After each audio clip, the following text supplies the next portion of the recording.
Ang mangangaral verses 1 to 23. May taktang panahon para sa lahat. Ang lahat sa mundong ito ay may kanya-kanyang panahon, may kanya-kanyang oras. Ang panahon ng pagsilang at panahon ng pagkamatay.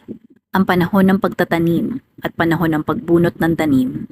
Ang panahon ng pagpatay at panahon ng pagpapagaling. Ang panahon ng paggiba at panahon ng pagtatayo. Ang panahon ng pagluha at panahon ng pagtawa. Ang panahon ng pagluluksa at panahon ng pagdiriwang. Ang panahon ng pagkakalat ng mga bato at panahon ng pagtitipon sa mga ito.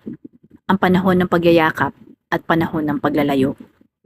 Ang panahon ng paghahanap at panahon ng pagkawala niyon. Ang panahon ng pag-iingat sa isang bagay at panahon ng pagtatapon. Ang panahon ng pagpunit at panahon ng pagtahi. Ang panahon ng pagtahimik at panahon ng pagsasalita. Ang panahon ng pagmamahal at panahon ng pagkapuot. Ang panahon ng digmaan at panahon ng kapayapaan. Ano ang mapapala ng tao sa kanyang pinagpaguran? Alam ko na ang itinakda ng Diyos sa tao. Iniangkop niya ang lahat ng bagay sa tamang kapanahunan.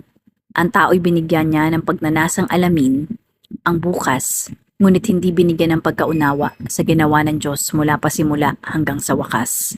Alam kong walang pinakamabuti sa tao, kundi magpakaligaya at gawin ang pinakamabuti habang siya'y nabubuhay. Alam ko ring kaloob ng Diyos na ang tao'y kumain, uminom, at pakinabangan ang bunga ng kanyang pinagpaguran. Alam kong mamamalagi ang lahat ng ginawa ng Diyos. Wala nang kailangang idagdag, wala ring dapat bawasin. Gayon ang ginawa ng Diyos upang ang tao'y magkaroon ng takot sa Kanya.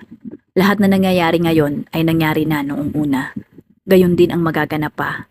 Paulit-ulit lamang ang mga pangyayari.